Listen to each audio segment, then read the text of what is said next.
So I've got Leon with me, and he has been reviewing Starfield for us. I'm going to ask you a really hard question. Can you sum up Starfield in one sentence, or as short as possible? In one sentence, it's the best thing Bethesda's done since Oblivion, and that will probably change depending on what your first Bethesda game was, which for me was Oblivion. I know that's kind of like sort of more almost like a comedy game on YouTube now, watching all the funny glitches and dialogue, but when Oblivion came out, like the sense of like world building and sort of being there and exploring, I thought was amazing. And they built a whole universe. It feels believable. There's just so much to kind of do. So I think it's like the best thing they've basically done in like 20 odd years.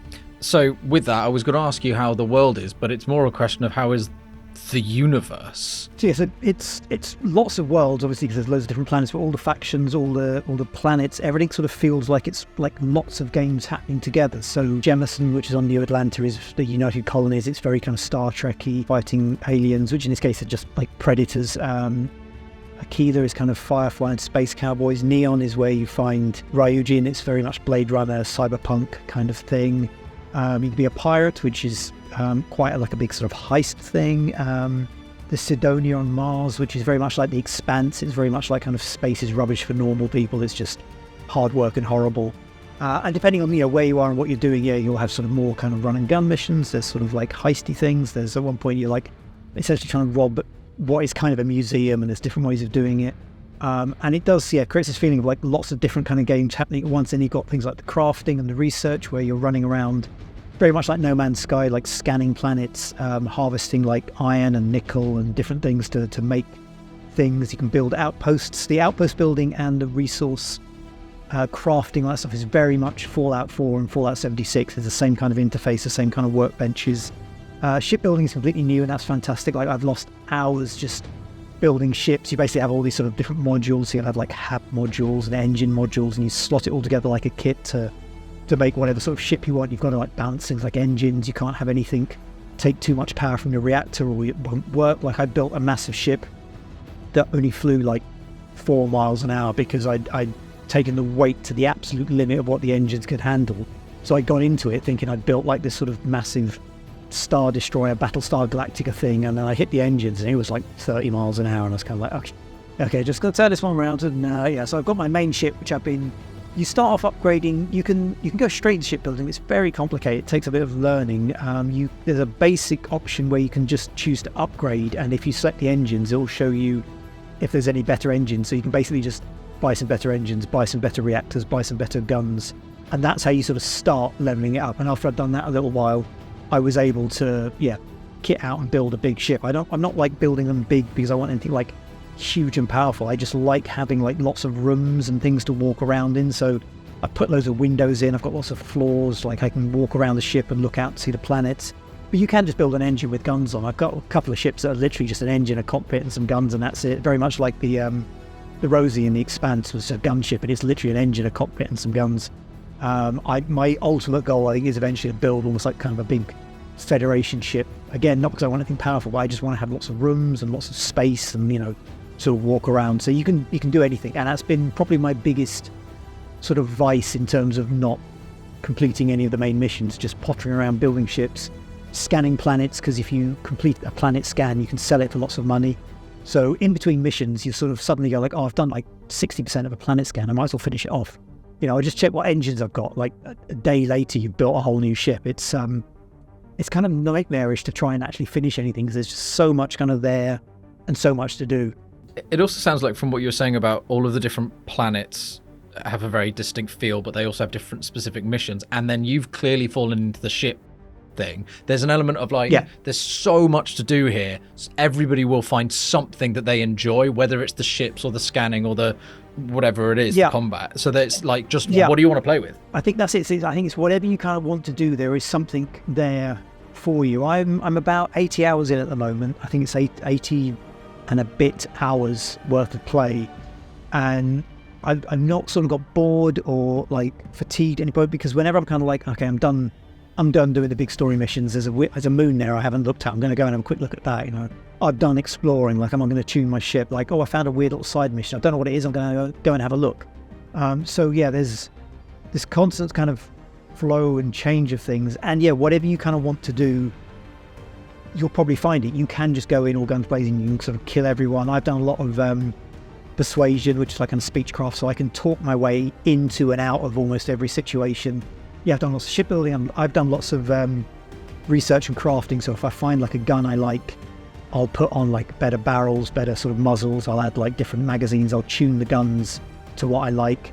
The same with spacesuits, I can add like different shielding or pockets to let you carry more. But you don't have to do it, you can just pick up stuff off the ground and you'll probably do just as well.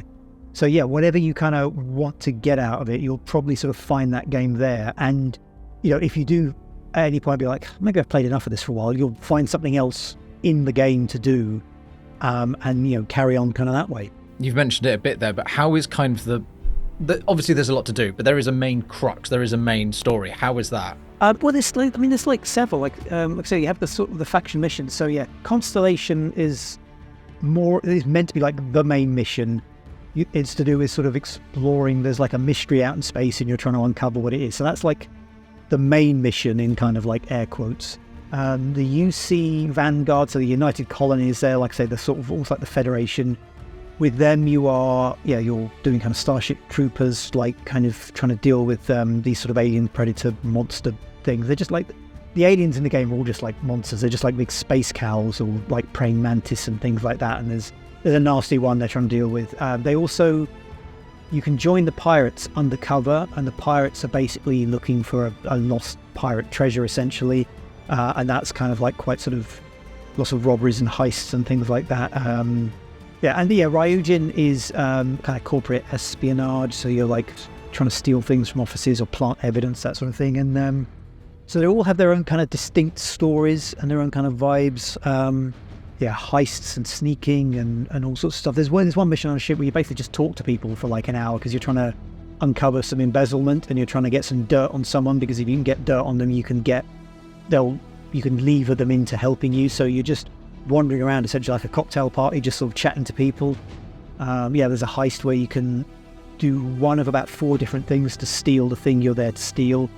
But I went back and like reloaded the save because I wanted to see which is like the best, and there isn't a best version, is like which one you like the most, essentially. That's nice. That seems, again, the variety in this seems absolutely insane. It's just because of the games they've made before have such a long end game to a certain extent with the games that have come before, with Oblivion and Skyrim, where people just keep playing them over and over.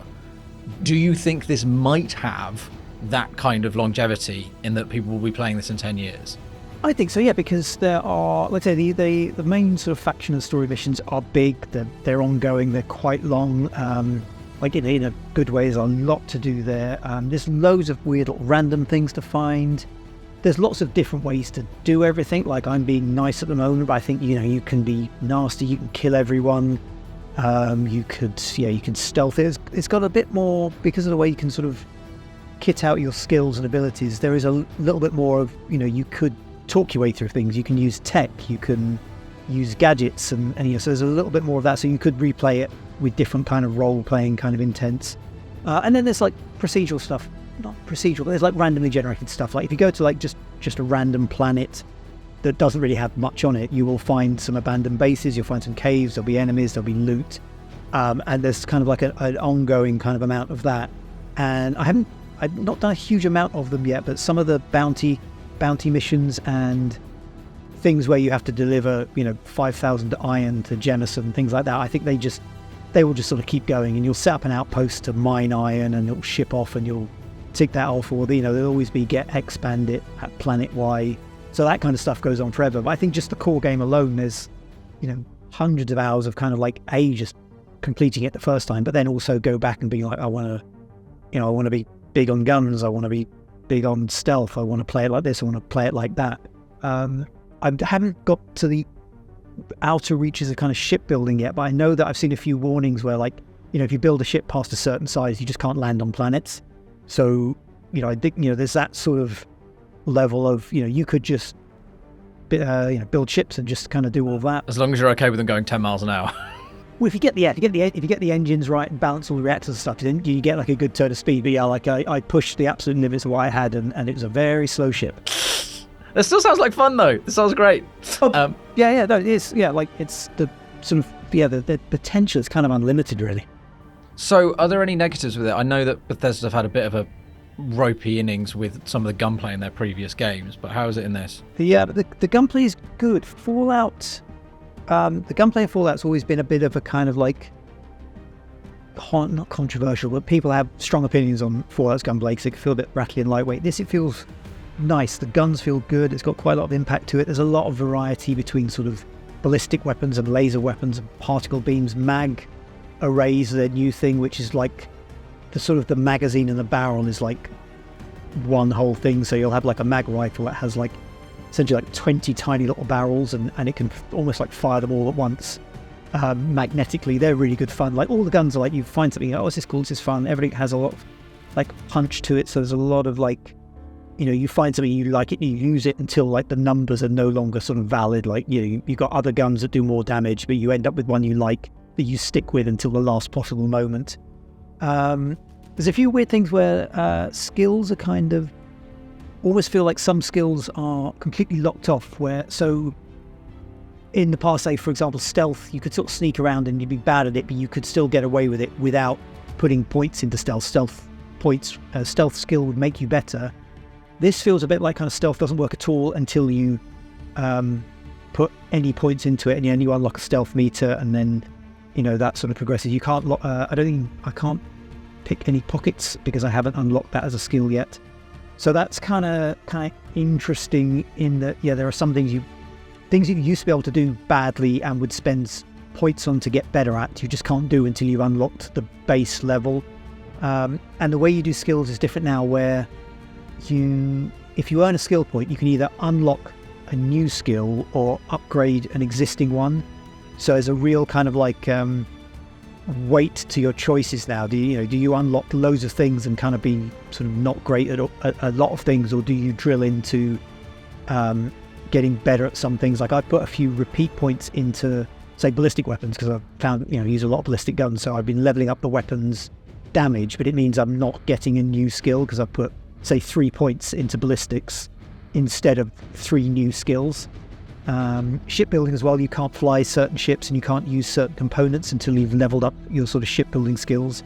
But again, you can just steal a ship in space and get new ships that way. So, you take what you want and, go after the things that appeal to you. If you put it all into ballistics, you could just go steal the ship. I don't need to have the points in building it. Stealing ships is just so much fun. It sounds so good just coming across them on the planet or like boarding them in space. It's just, oh my god. Well, that sounds really promising. So bearing all that in mind, the positives and a few tiny negatives, what score are you going to give it out of 5? It's 5 stars for me. I think it's the best thing Bethesda have done in years, and it's one of the best games I've played in years. I love big open world sort of things where avoiding the main mission is the main mission. And this is just absolutely one of the best examples of that kind of game ever. Like, just pick a direction, walk off in it, see what you find, and you'll be doing something all night, all weekend. Like, it's exceptional.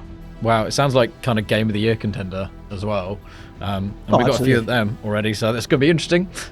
It's out in early access on 1st of September, and it's out properly on the 6th of September on Xbox Games Pass. It's out on the Microsoft Store. It's out on Xbox Series X and S, and it's out on Steam. So yeah, go get it if you're interested. It sounds great. I'm really happy that it's like we've proved the wait. It's been worth the wait at least, which is great. Absolutely.